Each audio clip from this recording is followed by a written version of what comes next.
Santa Teresia dari kanak-kanak Yesus. Generasi Katolik telah mengagumi Santa muda ini dengan menyebutnya sebagai bunga kecil dan menemukan dalam hidupnya yang singkat lebih banyak inspirasi untuk kehidupannya sendiri. Ia tidak pernah pergi untuk suatu misi dan tidak pernah juga mendirikan ordo keagamaan. Ia tidak pernah juga melakukan pekerjaan besar. Satu-satunya buku miliknya yang diterbitkan setelah kematiannya adalah versi singkat dari jurnalnya yang berjudul Story of a Soul. Teresia lahir di Perancis pada tahun 1873, putri manja dari seorang ibu yang ingin menjadi orang suci dan seorang ayah yang ingin menjadi seorang biarawan. Namun, keduanya telah menikah,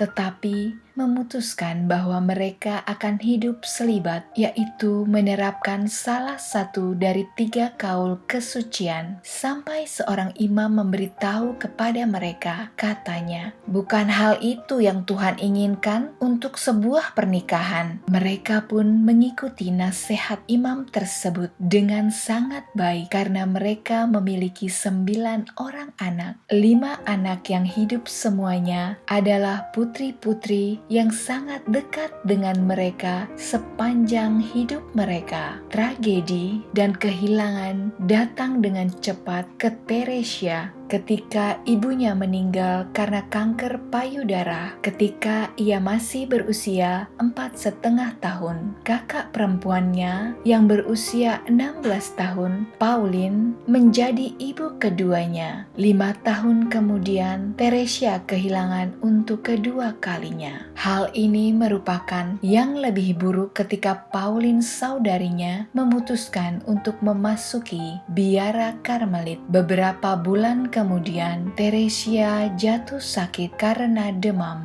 sehingga orang mengira ia sekarat. Bagian terburuk dari Teresia adalah bahwa tidak ada dokter dapat menyembuhkannya dan semua orang yang duduk di sekitar tempat tidurnya menatapnya seperti katanya, "Ia seperti seikat bawang." Ayah Teresia dan saudari-saudari perempuannya berdoa kepada Bunda Maria di dalam kamarnya. Teresia pun berdoa dan ketika itu ia melihat Bunda Maria tersenyum kepadanya dan tiba-tiba ia pun sembuh. Teresia mencoba untuk merahasiakan rahmat penyembuhannya itu, tetapi orang-orang mengetahuinya dan mendesaknya dengan pertanyaan, "Katakan kepada kami, apa yang dikenakan Maria? Seperti apa penampilannya?" Dan ketika ia menolak untuk mengatakan kepada mereka, mereka mengatakan bahwa Teresia hanya telah mengarang cerita. Hingga mereka berkata-kata, "Ah, dia telah mengarang sebuah cerita."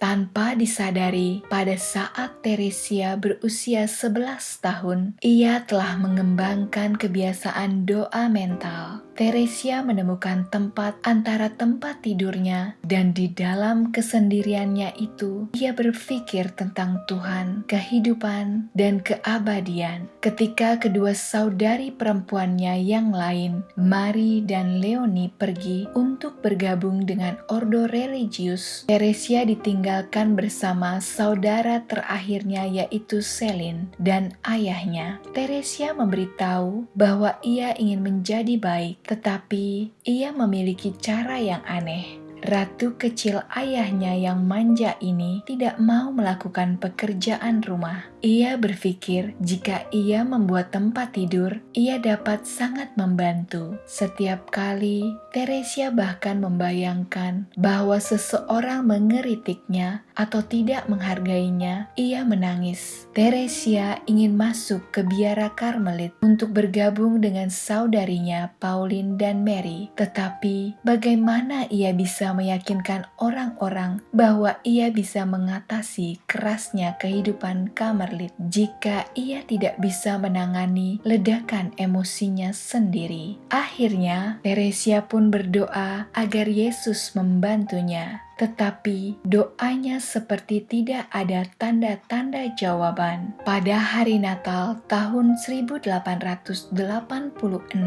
biasanya anak-anak yang berusia 14 tahun bergegas pulang dari gereja, sebab di Perancis anak-anak kecil meninggalkan sepatu mereka di dekat perapian saat Natal, dan kemudian orang tua mereka akan mengisinya dengan sebuah hadiah. Pada usia 14 tahun, sebagian besar sudah tidak melakukan kebiasaan ini. Tetapi saudari perempuannya, Celine, tidak ingin Teresia tumbuh dewasa. Jadi, Celine terus meninggalkan hadiah di sepatu bayi Teresia. Saat Teresia dan Celine menaiki tangga untuk melepas topi mereka, suara ayah mereka terdengar dari ruang tamu di bawah. Berdiri di atas sepatu, dan Teresia menghela nafas, katanya, "Syukurlah, itu terakhir kalinya kita memiliki hal semacam ini."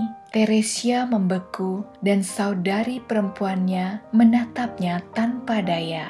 Celine tahu bahwa dalam beberapa menit Teresia akan menangis karena apa yang akan dikatakan ayahnya. Tetapi amukan itu tidak terjadi. Suatu yang luar biasa telah terjadi pada Teresia, yaitu Yesus telah datang ke dalam hatinya dan melakukan apa yang tidak bisa ia lakukan sendiri. Yesus telah membuatnya lebih peka terhadap perasaan ayahnya daripada perasaannya sendiri. Teresia menahan air mata, berjalan perlahan menuruni tangga dan melewati hadiah di sepatunya, dan ia tidak pernah mendengar sepatah kata pun apa yang dikatakan ayahnya. Tahun berikutnya, Teresia masuk biara. Dalam autobiografinya, ia menyebut Natal ini sebagai pertobatannya. Teresia dikenal sebagai bunga kecil karena ayahnya, tetapi ia memiliki kemauan yang baja. Ketika pemimpin biara Karmelit menolaknya untuk menerimanya karena ia masih sangat muda, gadis kecil yang tadinya pemalu ini pergi ke uskup. Ketika uskup juga mengatakan tidak, akhirnya ia memutuskan untuk mengabaikannya.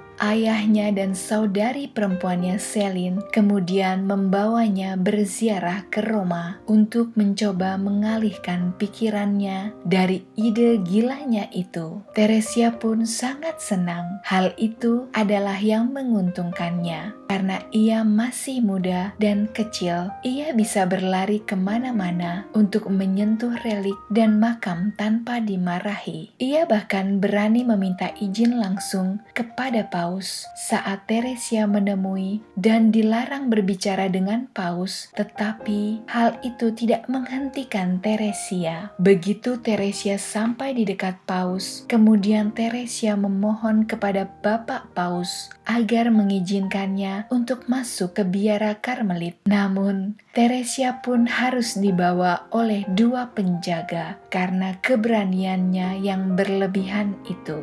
Tetapi Vikaris Jenderal yang telah melihat keberaniannya terkesan, dan tak lama kemudian Teresia diterima di biara Karmelit di Lisieux bersama keempat saudari perempuannya yang telah bergabung lebih dahulu. Ide-ide romantisnya tentang kehidupan biara dan penderitaannya segera bertemu dengan kenyataan dengan cara yang tidak pernah ia duga. Kemudian ayahnya menderita serangkaian stroke yang mempengaruhinya baik secara fisik juga mental. Ketika ia mulai berhalusinasi dan dan mengambil pistol seolah-olah pergi berperang. Teresia kemudian dibawa ke rumah sakit jiwa untuk orang gangguan jiwa. Dengan ngeri, Teresia mengetahui tentang penghinaan ayah yang dipujanya dan dikaguminya itu,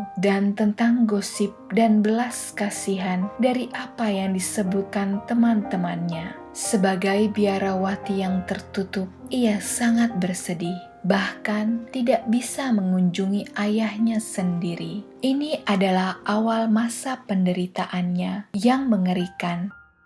Kisah Santa Teresia dari Lisieux akan berlanjut di part 2 ya. Sampai jumpa di part 2 bersama saya, Benedikta. Salam sukacita.